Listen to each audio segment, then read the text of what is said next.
Happy Friday, North Texas. I'm Scott. And I'm Christiana. Today is Friday, October 10th, and we finally got a co-host back in the studio. Welcome back to the podcast, Christiana. Woohoo! I'm happy to be back, Scott. I brought you a special extended interview for this week's episode. Can't wait to hear all about it, but first, let's check in with Zach Babb for the Mean Green Minute. Clear Niedermeyer scored a goal in the 13th minute, but it wasn't enough for North Texas, who fell to number 8 ranked Memphis last night by a final score of 4-1. The loss drops the Mean Green to 5-9-1 on the season. Volleyball had a rare midweek game, but was able to come away with a victory over UTSA in 4 sets by a 3-1 margin. The win improves the Mean Green's record to 12-5 on the year. They'll now play later tonight as they take on Tulane on the road down in New Orleans. It gets underway. That match does at 6:30. And football has all the hype surrounding it at DATQ Stadium tonight as they get ready to face number 24 South Florida. The game is sold out for the first time in the stadium's history. The game is on ESPN2 at 6:30. You can listen to the game as well on Talk Radio 1190 in DFW, or on the free Varsity Network app, or on Sirius XM 380 with Hank Dickinson and Dave Barnett on the call. Their pregame show gets underway at 5:30. Big thanks to Zach for that athletics update. That's going to be a big one for the Mean Green tonight at DATQ Stadium. Let's hope they can beat South Florida and remain undefeated. You going to the game tonight, Christiana? For sure. I've got my black shirt picked out, and I am fully prepared to lose my voice cheering for the Mean Green. Love that enthusiasm. But before you lose your voice, why don't you tell us about this interview you brought us today? Of course. Well, we all know that 90s rock was the best era of music ever. So I jumped at the chance when I found out that the members of Deep Blue Something, the 90s rock band, went to UNT. So I was excited to do this interview. They were great to talk to. Of course, we want to talk about, the hit song, Breakfast at Tiffany's. Can you kind of take me back to the moment that kind of broke and that it was becoming a big thing? Like, what was it like during that time? What was the whirlwind like, and what were you thinking when that happened? Well, when it first started kind of really happening, we still didn't think it was going to necessarily happen, because we were packing places, and we were touring a lot already, and our manager would get A&R guys to come see us and stuff like that, but still didn't think it was necessarily going to happen. And then all of a sudden, it was when the Edge had added it to their rotation, and then Q102 also added it, and then that generated a lot of sales, and that's what made it, that's what made all the record companies start showing up all together, and they got in their little bidding war and all that stuff. Right. But right before that, I thought we were kind of done, actually, because everybody was wrapping up their degrees and starting to move on, and it was just going to be, well, I don't know how long we could keep this thing together. Yeah. But then, we got our record deal, and we also knew that didn't necessarily mean that things were really going to happen. And so I don't know that there was any like big celebratory moment that, wow, this is all going down, because everything was just step by step kind of thing. I mean, it was super exciting, but yeah, we kind of had a cool thing in the area with especially Denton, that you started off in a smaller club. Once you started packing that up, and then you could move to a bigger club like Rick's, and then once you started doing that, then you get booking management, and then we're starting to get played on the radio through those Tales from the Edge CDs that they used to have the Edge station, and that was a big deal for us. And so we were just, after a while, with starting to sell out places in Deep Ellum and then all around Texas, because Lubbock was a big deal for us, because they started playing us on the radio first. Oh, okay. The college station out there. And so it was all around the South. We were doing really well. And so at that point, we were kind of like, well, if it's not happening after we're doing all this, then it's probably, and then all of a sudden it was, people were requesting Tiffany's from a Edge commercial that we were playing, like some show that they were putting on. And they it was a Trees ad. Oh, I thought it was at that hotel, that Hilton thing or something. No, that was before. Oh, yeah, it was just in some ad in the background, and people were requesting the commercial. Oh, So okay. then they contacted us and said, we need a better version of this song. And Right. then it just took off. Wow. Wow. So like, I imagine the first time you heard it on the radio was probably a big deal, but like, how was the fame and the notoriety? How did you handle that? Like, I know you said it, Todd, it was kind of slow building, but once it was just, there, what was your headspace, I guess, or how did you handle all that? I personally felt like we were so busy that we couldn't even, like, it didn't feel like, oh, this was this big thing, because, like Toby was saying, we had already been playing so many shows. Even when we were all Mhm. in school, we were playing so many shows. We didn't get to kind of hang out and, get recognized and stuff. Like we were just working and working and working. Yeah. So even when we were on the Tonight Show and people really did point at you at restaurants and stuff, Mhm. I still didn't put things together, because there was so much that, well, we had this tiny break and we're about to go do this and this and this. I just Mhm. didn't think about anything. I mean, it Yeah. felt, again, it was exciting, but there was so much work to be done. I don't know. Like, I remember Did people sink in. saying, I remember seeing that video on MTV all the time. Mhm. And I never saw it. I never saw it on MTV one time ever. I saw it on VH1 a couple of times, but Yeah. there was never a moment that I was sitting on the TV and thought, "Oh, well, that's fun." Mhm. Because we weren't at home. We were never at Yeah. home. So yeah, Yeah. it was kind of a weird way to look at it, I guess. Yeah, Yeah. and we were probably more excited the first time we heard ourselves on the radio with a random song from one of our first demos, because I forget which song it was, but they played us on Sunday nights. They would play local bands, Yeah. Mhm. and it was They pretty early played. on, and we were real excited then because that Yeah, was Yeah. the because we had first time we were heard on the It was radio. red light. it was Red It was Light called from the Red from Light. the Okay, from yeah. the Leper Messiah cassette. Yeah, Oh, so and that was a big deal to us. But Tiffany's yeah. being on at that point, we'd been on the radio enough, but we didn't realize we were going to hear ourselves every time you turned it on. Right. Right. That became a thing. Gotcha. Gotcha. Okay. Well, really cool. So take me back even further. So tell me about the origin. So I know obviously Todd and Toby, y'all are brothers. So where did you meet? How did it start? How did this band get going? So the whole thing really pivots around Toby transferring, because he was looking into advertising, and so he and a friend of ours, because we were all at Sam Houston, Hmm. and they didn't have that major there. So Toby and Brownie, Yeah, Brownie was needed ho- hotel restaurant hotel management. something, and they had that at North Oh, Texas. CMHT. Yeah. Hmm. Yeah, So so he they really wanted to go transferred. there, and I was like, sure. And so Hmm. when I got up there and started going to Fry Street and places around Denton, I realized that there were a lot more places to play Right. and people to play with because it's music school. So there Hmm. were a lot of bands. And so, yeah, I just called Todd and was like, if you get your masters up here, we could probably start a band and it would probably do pretty well. Yeah. Mhm. Yeah. And that was it. But that Yeah. Have was, you? at the time, though, previously it was all electronic, like synthesizers and drum machines. It was very, very, very, I didn't realize how much it was like Cabaret Voltaire, which Mhm. none of we would play stuff for our friends and they would just be like, I don't even understand what's happening.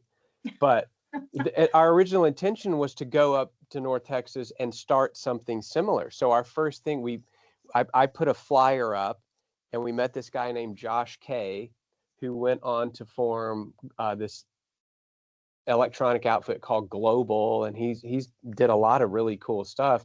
But that was our intention, is we were going to be electronic, Hmm. and then just very quickly realized that that wasn't going to work, because you couldn't do sound checks and stuff. You had to just grab your amp and your guitar and jump on stage and start playing. So we just started a guitar band at that moment. All right. And so we're talking about the origin of how you got together and how you started playing. So as far as all the entire band, was it just like you met each other in your classes, or you met each other downtown? How did it evolve? And then also maybe talk a little bit about like it just, how you started out playing music in general. Like, was it a hobby? Was it something in your family? Just something that you enjoy doing and you just kind of honed it into a career? So Well, talk a little bit about so that. so Toby and I, again, started with Josh K. Mhm. Quickly realized we needed to do a guitar-oriented thing. Mhm. And that was wrapping up that first spring semester I was there. Okay. So a friend of ours, Mike Eldridge, came up to Denton for the summer and he played drums. So, but he and we played a few times over that summer. We started just writing songs really quickly and started playing at Ote's. But he had a tennis scholarship out at New Mexico, so he Hmm. couldn't stay.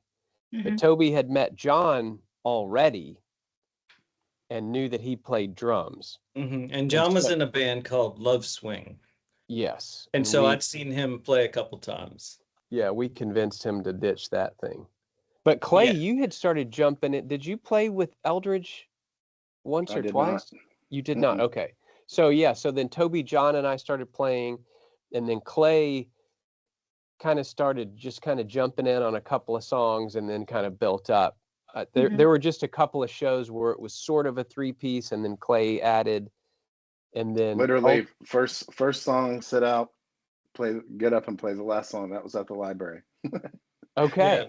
Okay, I'd Yeah. forgotten about that. And Yeah, there then, was some club called the Library, so people could Sorry, tell yeah. their Oh, I parents thought you that were really playing at the. Oh, sorry. No, it What was is called it the now? Library, Like, which oh, was really? clever because you could tell your parents you were going to the library that night. Mm. yeah. I found out, random fact, I found out from up here from somebody that the Flying Tomato was a Chicago pizza joint that was started by somebody up here.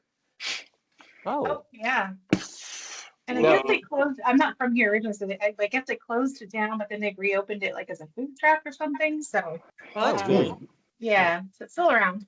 and Yeah. then ultimately, Kirk lived with John. So that's how everybody kind of slowly, kind of knew each other. Mhm. And then as we just started playing more, that's how that all kind of got together.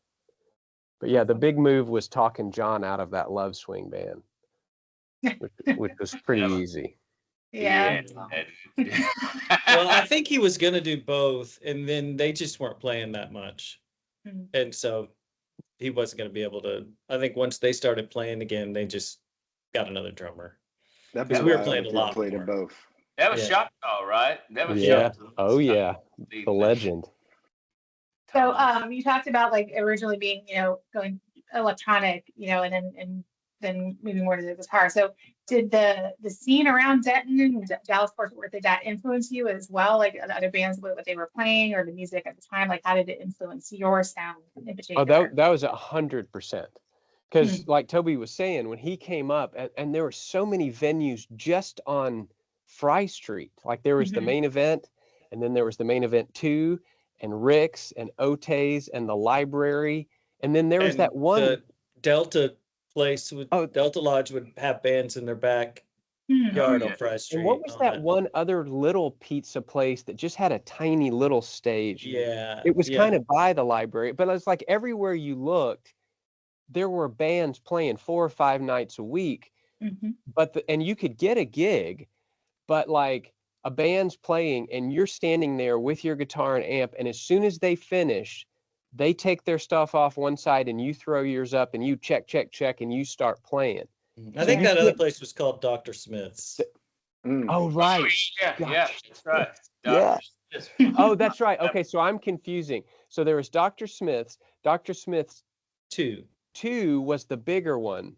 The main event, no, that was the main event. I still don't know what the name of that pizza place was. That would be That anyway. was it. It was Dr. Smith's 2 or whatever they called Okay. it. Yeah. Okay, that makes sense. So yeah, you couldn't be plugging in drum machines and keyboards and doing all this stuff. Like you had to Yeah. play. There were no sound checks, and you just also didn't want you'd either have to use tapes or use something else, and that wasn't going to go down in Denton, not Yeah. with those guys. And so it was, you've got to figure out what to do and play. And I mean, yeah, so that was a complete influence on us. We had to change our sound so that we could play. And as soon Yeah. as we did, man, you could play as much as you could stand it. It was Mhm. great. Yeah, that's awesome. So, talking about, time at UNT, do you have any kind of just going all over the place. But any kind of fun memories or stories of your time here that will make you laugh, or that were like, you'll always remember? Do you have any of those to share that might be UNT related, or that you can't share? There's so much. Suitable for work. I had something pop up recently. I was painting. My daughter's a senior, so I was painting her parking lot spot. Oh yeah.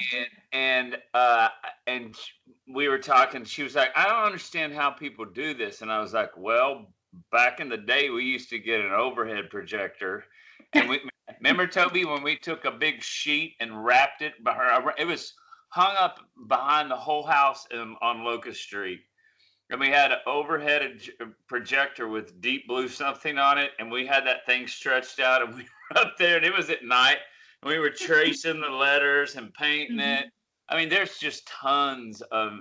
I mean, that was hilarious to me. I was just sharing that with my daughter, and I just thought of that quickly. But I mean, there was so much stuff, and God, we used to play that crazy game across the street from Locust. That punt pack kick game that we completely made up. I mean, there was just so much stuff. Yeah, we lived across from TWU on Locust, and for the longest time, that was just a big open field. So we just were over there all the time. But it was weird the first time, when we start playing shows and could pay rent with show money. Because for the longest time, you didn't get paid that much, and we would just put it all back into buying lights or anything to make the show better, And then finally, we were making enough that we could, because I think our house over there on Locust, 4 of us lived in it, and it was $700 a month, and it was 4 bedrooms and 3 baths. It was big. Wow. Yeah. Today. And yeah, $700. It was something. But yeah, there was a lot that went on in Denton for sure. It was funny that we had to rehearse. We rented a storage unit at one of those store it places. That was the funniest thing to me, is that we were just out there suffering in the weather, and we had heard about it from another band, because they were out there. Space Plus out on 377. That guy would you could run an extension cord and bands could rehearse out there. Oh, that's cool. We played to cattle. Yeah, we rehearsed to the cattle. They would walk up to the fence and we would play. Yeah. That, and then when John lived in that church, that old church building that was kind of the SAE house, that was so dangerous. I can't believe all our gear didn't get stolen. And we had a school bus for a while. That was good. Yeah. That was ended in I think we're the hardest band on a vehicle that you could possibly ever get. I mean, we've ruined more vehicles than I think we've been in. Yeah. Yeah, we just ended up abandoning that thing. Yeah, it's in Gainesville still, I'm sure. Right.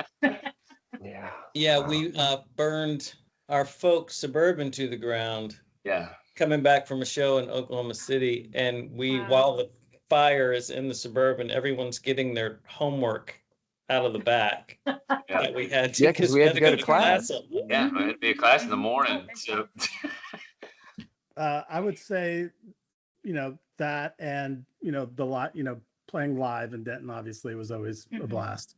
Yeah, definitely. Okay, so we're talking about, we talked a little bit about the origins and the song when it blew up. So after the song, after that success, how did you all stay motivated to keep, like, what would you do after, and how did you stay motivated to keep writing the music? And I know that you had, there was a time period when you weren't making music together, and you reunited in 2014. So maybe talk to me about after that hit, and then in the time in between you guys reuniting, how was that? Well, we toured the world for a really long time, and then came back to make another record. And when we came back from that kind of extended world tour thing, everything had kind of changed. Like the music scene had, like, nationally had changed a lot. Alternative music was leaning a lot more kind of rap metal, and then pop was leaning towards a lot more Disney stuff. So I could already think that this might be a little bit of a weird thing, trying to figure out where we fit in. Yeah. And then what people don't realize about that time, like around 98 and stuff, the record industry was already feeling the stress and burden of the file sharing stuff. Yeah. People Yeah. didn't hear the word Napster until a couple of years later, but the record labels were already scrambling, trying to figure out why kind of globally the sales didn't match like the concert. Usually it would kind of balance, and you could tell, well, if they're doing this, or if a song's getting this much airplay, it would sell this much. And there was a deficit there. I remember our manager going, something's really weird. The record labels are kind of panicking about stuff. Mhm. Yeah, they were free. It was complete panic mode. Todd, I think you're like right on. It was 98, 99 was all the record companies were consolidating because they were trying to figure out, how they were going to stay in business with, all this free music, being shared. And I don't think the 99-cent download, which kind of solved everything, Mhm.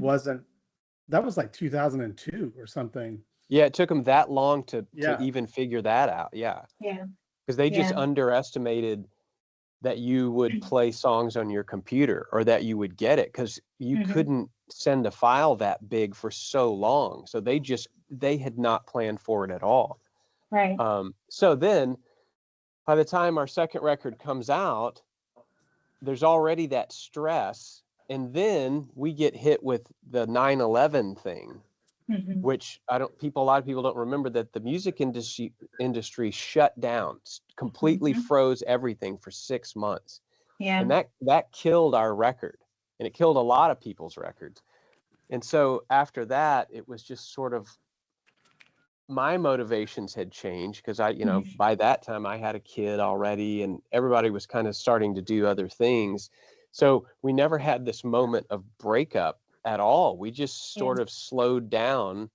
We would still play shows occasionally, Mhm. but I think we just all got interested in other things, and we weren't going to beat our heads against the wall when the industry was so mixed up to begin with, Right. And in a lot of ways, I think that might have been a smart decision, Mhm. to just, because it kept everybody together, because we weren't out there just slugging it out for years and years. We kind Yeah. of take this break, even though, like I say, we always would sneak out and play, like we'd get a call for a charity show, and we would Mhm. go do that. So we were always playing like one or two shows a year all that time. And then finally we just said, hey, let's maybe make an EP. And we did. And that was super fun to me. And that's what kind of reignited my desire to kind of do it a little bit more frequently. Yeah. When did you make that? The EP, was it That was that year? around 2014, 2014. 2015. Okay. Yeah. Right. Yeah. Yeah. So Lunar Phase is the new album. So what inspired that, and how do you describe its sound, and compare it to your old sound, your origin sound? Well, it's funny that you mentioned compared to our old sound. So we got together to kind of work on some arrangements and stuff, right? Mhm. And so I just said, hey, I got an idea. I just want to throw it out there, but I think, let's really make an effort to not try to sound current. Let's just envision that we're that same old band, that you got your one good guitar, and you've got your one good amp, and that's what you're going to record with. Mhm.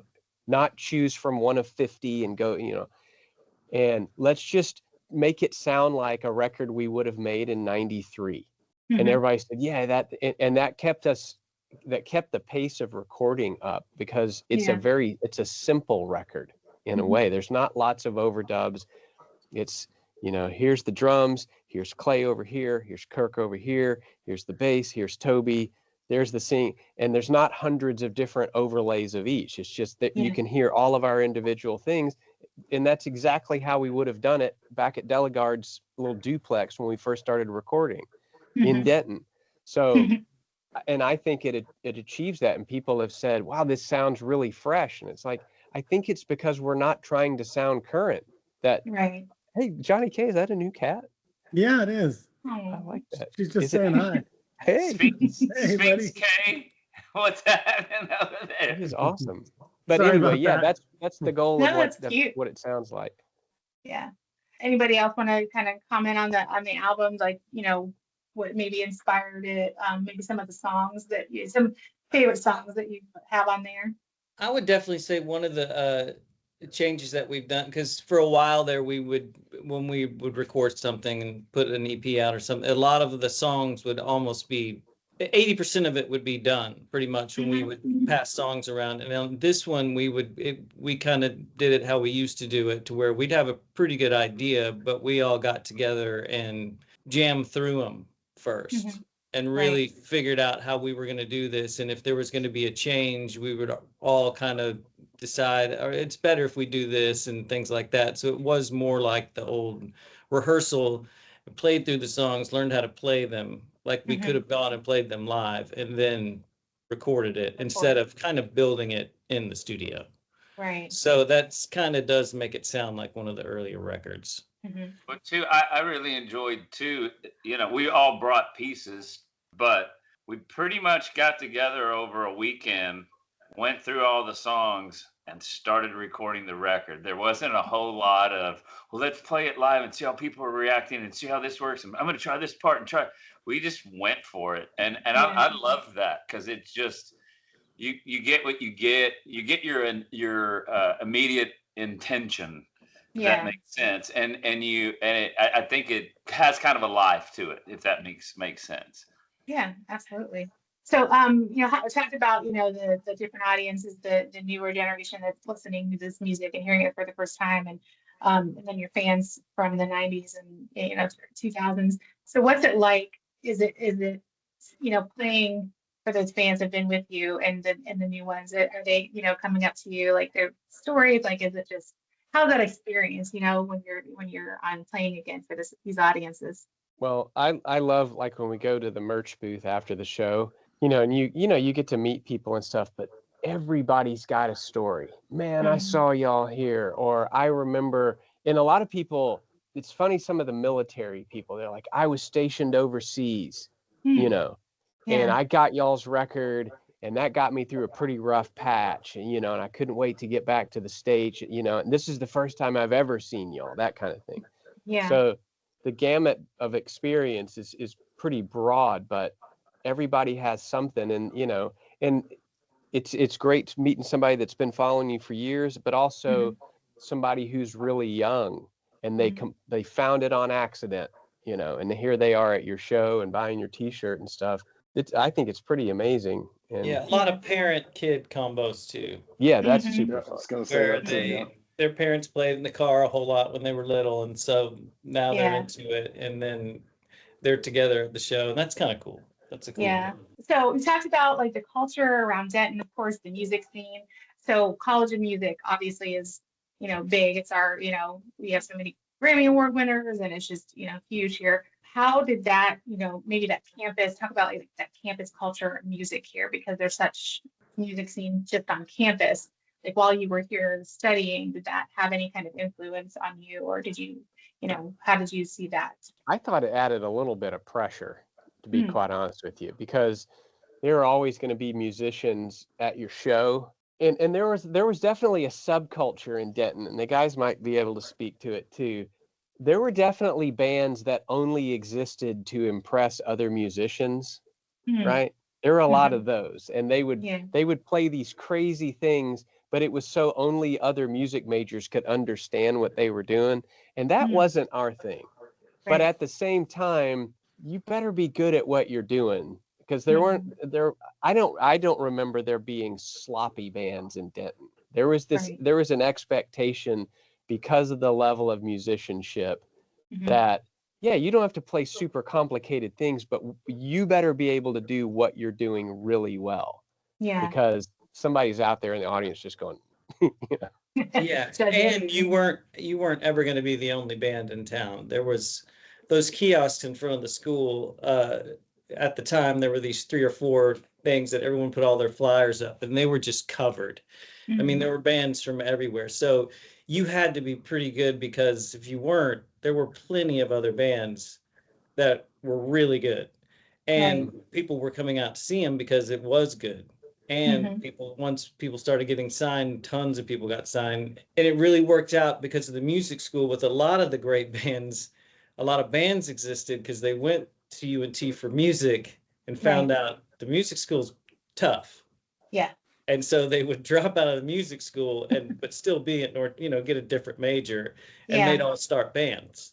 And so they were really, really good, even if they didn't stick in the music thing, because that was a different level of, musicianship. So there were people everywhere, but I mean, it is known all over the world because, when Todd and I had our studios in Dallas, and we had people come in from different producers or engineers from California or New York or wherever.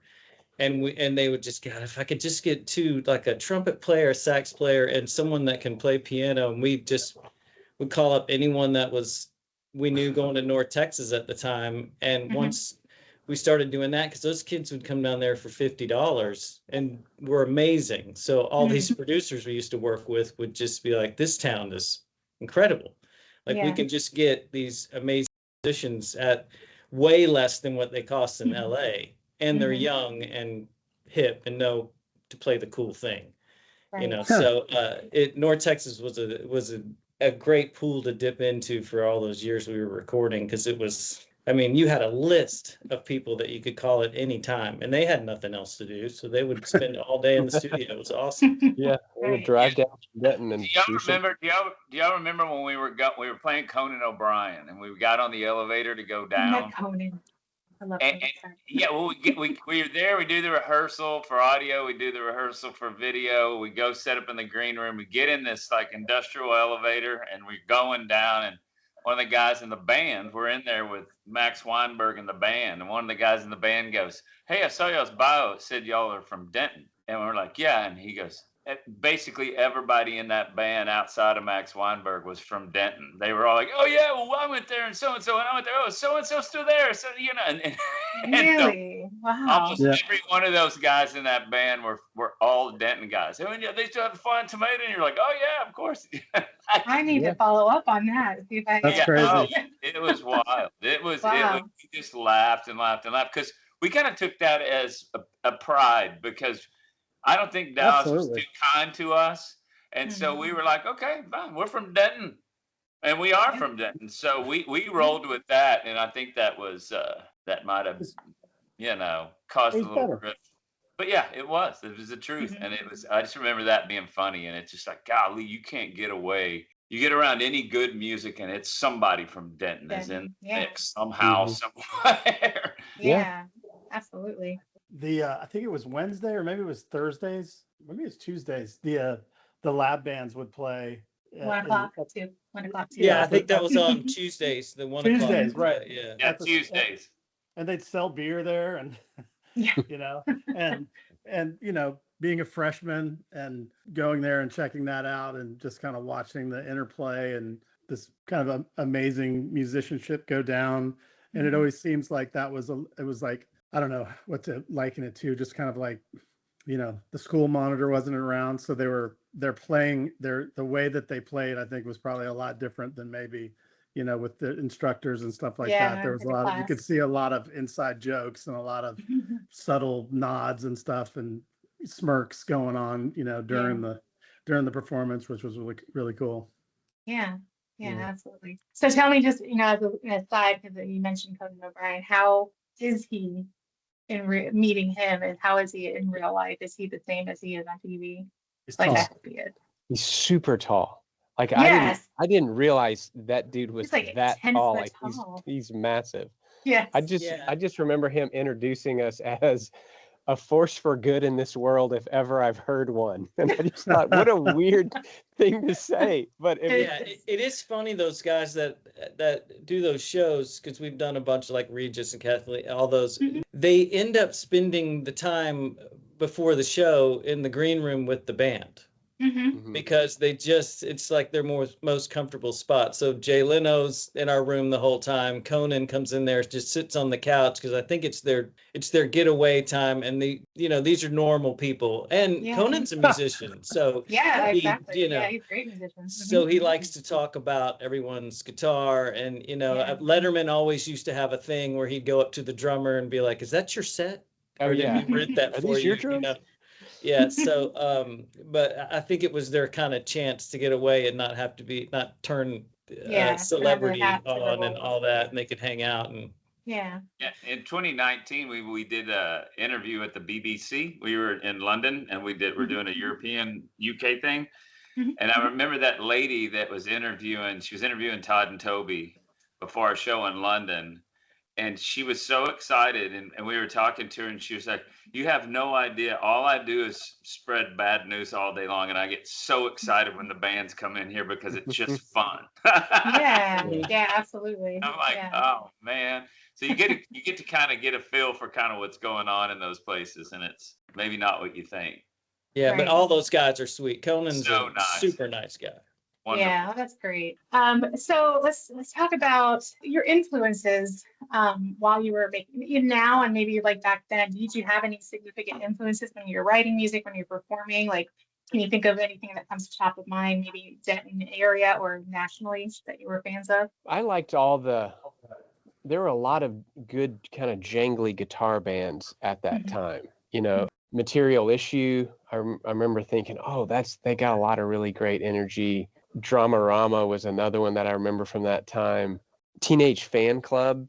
That was another band that I think back to that time and going, oh, okay. Just as far as the powerful but still jangly thing. I mean, obviously, we were influenced by the Smiths and the Cure and that kind of thing.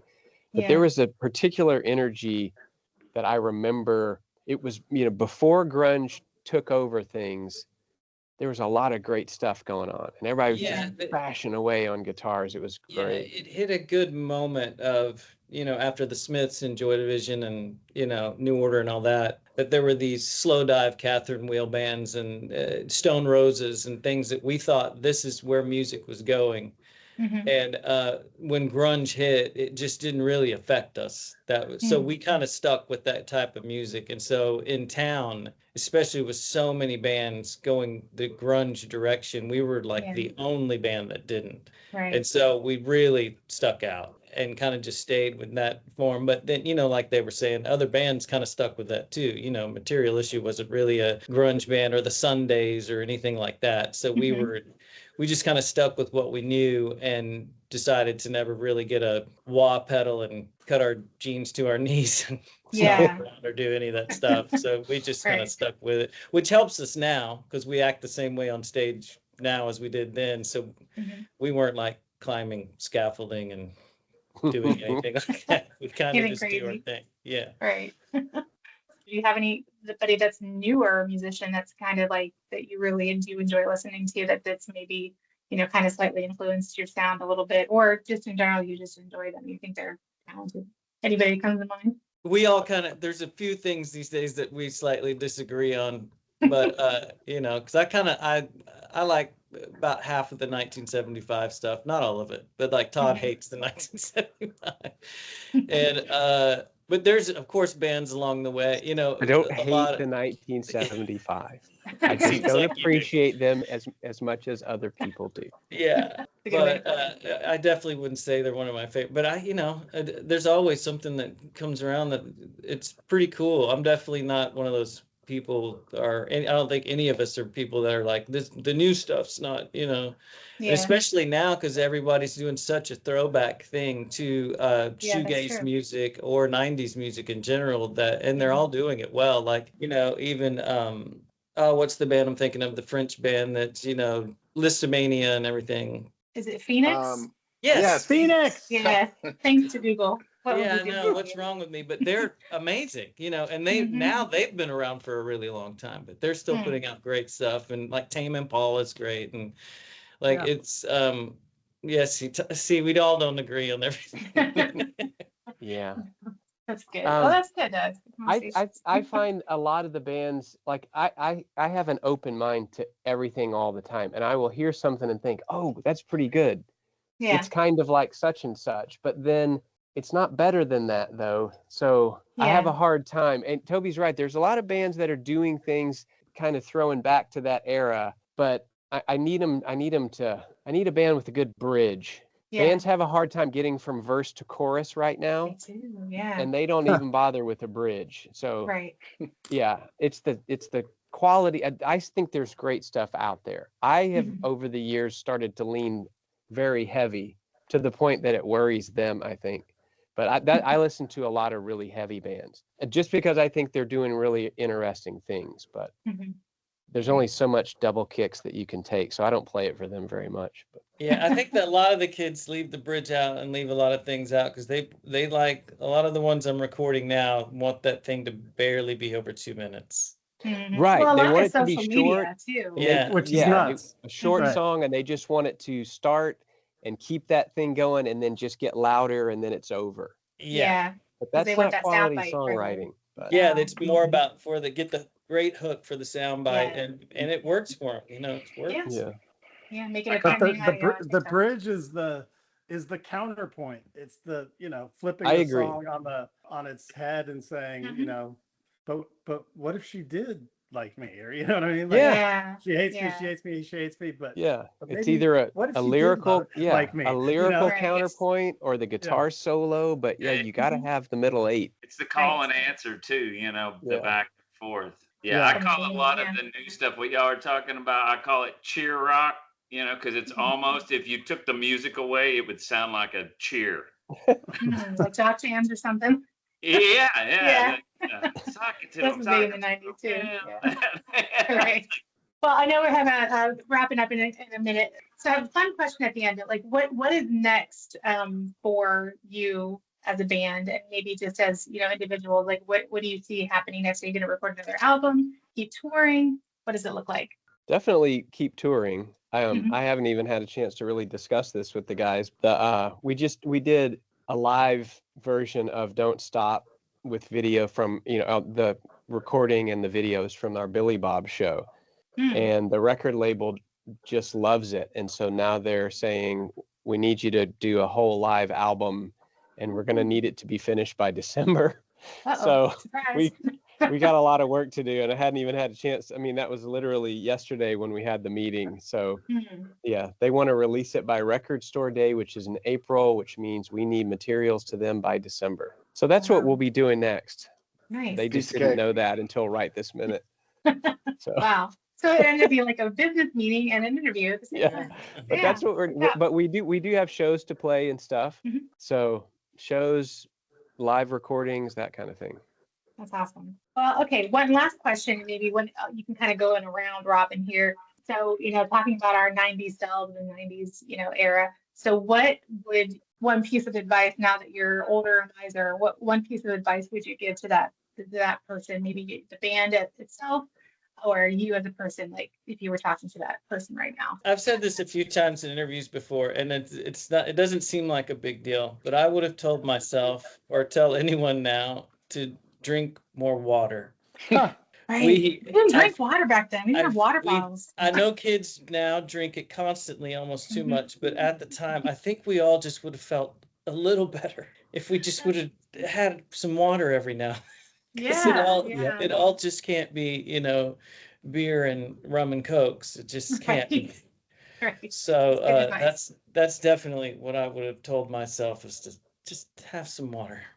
I like that. I would say a couple of things. Don't be closed fists with your ideas or your knowledge or your expertise in anything related to music. Like you have to share and be as open as humanly possible with everybody you're working with, right? Mhm. And the other thing I would say is, and this seems to be hard for some people, and they're the ones that don't make it, is just don't be the person who, I guess if it was like a comedy troupe, like that lets the ball drop on the ground. Like even if somebody has like what you think is a bad idea or isn't going anywhere, like allow the opportunity to, even if it doesn't go anywhere, let it, the process play all the way out, because at the very end you might be like, I didn't see that coming. So Yeah. like don't be derailing things when you're working with people, and just kind of be cool, like Yeah. and You allow can learn things from to it happen. too. And Mhm. the third thing I would say is, if you start working with a label, or you start getting bigger and working with other people, you have to realize that marketing companies, record companies, promotion companies, they're just people. Okay. Mhm. So you have to, again, be cool, ingratiate yourself to them. And whatever you do, don't be pretentious or combative or whatever. Try to find allies and try to find people in your corner, because one day there will be 6 people sitting around a table wondering which records are coming out and which bands are getting dropped. And sometimes, you know, it comes down to, hey, these are good guys, they work hard, like we'll be able to work with them, and that's Yeah. the difference maker, you know. Mhm. Yeah, I would say get out of the way of your own ego. Yeah, which is kind of what John's saying. It just, Mhm. yeah, I love working with other people on music, writing, and doing different things. And so you can't do it if you have an ego that I know best. You know what I mean? It's Right. like you just got to get out of your way in a lot of it. I tend to try to get out of my way. Kind of like John said, you have an idea and you're real passionate about it, but and it doesn't work. It doesn't work. You know, Right. don't get all hurt. Don't get your feelings hurt because your idea didn't work. Right. Just okay, fine. Let's move on and find something else. Maybe we can find something that does work. So yeah, get out of your way. I got one thing, and I'll let Todd wrap it up. My, my one thing is that don't turn up so damn loud. You don't need to be so loud on stage. Just keep it about a 5 and then go up from there. And I'm not talking to anybody in this band. Yes, you are. Todd, I'm not talking to anybody. But don't turn up so loud. You don't have to be so loud. Hearing is important. It's important to be able to hear later in life when your kids need Yes. things. Nothing or- ringing in your ear. Yeah. Exactly. That's it. Right. That's a good point. I would say to any musician, don't just pursue music. It's ridiculous. I remember back in our Denton days, running into people all the time that would say, I'm dropping out of school this semester to concentrate on my music. And I'd be like, no, you're not. You're dropping out of school so you can sleep later. There's no Yeah. way you could play more shows than we're playing, right? Mhm. There's no way that you could work harder than we're working, and we're all still in school. Yeah. And having stuck with that gives you a lot of options. You're not going to be 22 forever and ever, right? Right. And the fact that you pursue other things, it's in the pursuit of other things that you run into stuff that inspires your art that you're making. And I use the word art very loosely, but I think a lot of times musicians get so focused on something because they think they're going to do this to their last dying breath. That Mhm. might not work out in the way that they think, Yeah. I would just say, pursue other interests. You can do multiple things, and one will work with the other probably really well if you give it a chance. Because if you have another job and you can support yourself, you don't have to compromise your music or your art or whatever it is, because it's the compromises that get you. So Right. Yeah. Right. If I could say one last thing, Yeah. and we were all guilty of this, is if I was telling, and I've told younger people this, especially at the university here, is to not take yourself so seriously, because everyone's guilty of that in their 20s.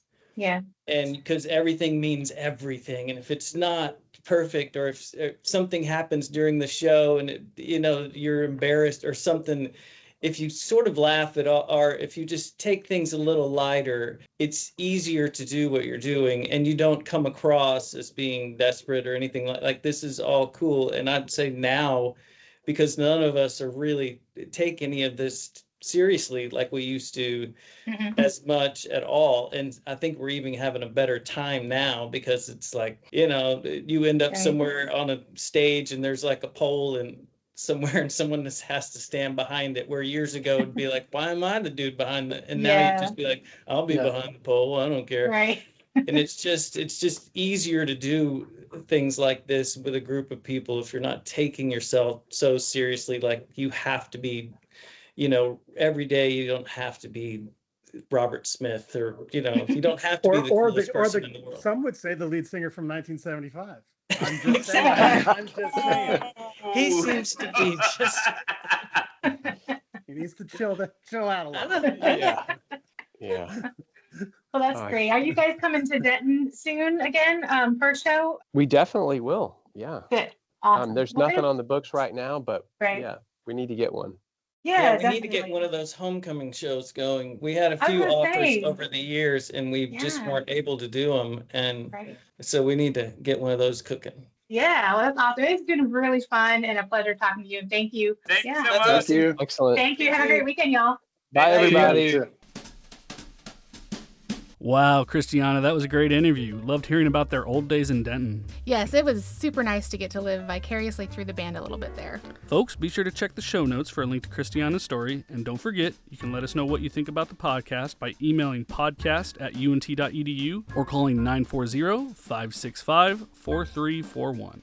You can also help us grow by telling a friend about the show, sharing it on social media, or leaving us a 5-star rating and review wherever you listen. Until next time, we hope you have a happy Friday, North Texas. And go Mean Green!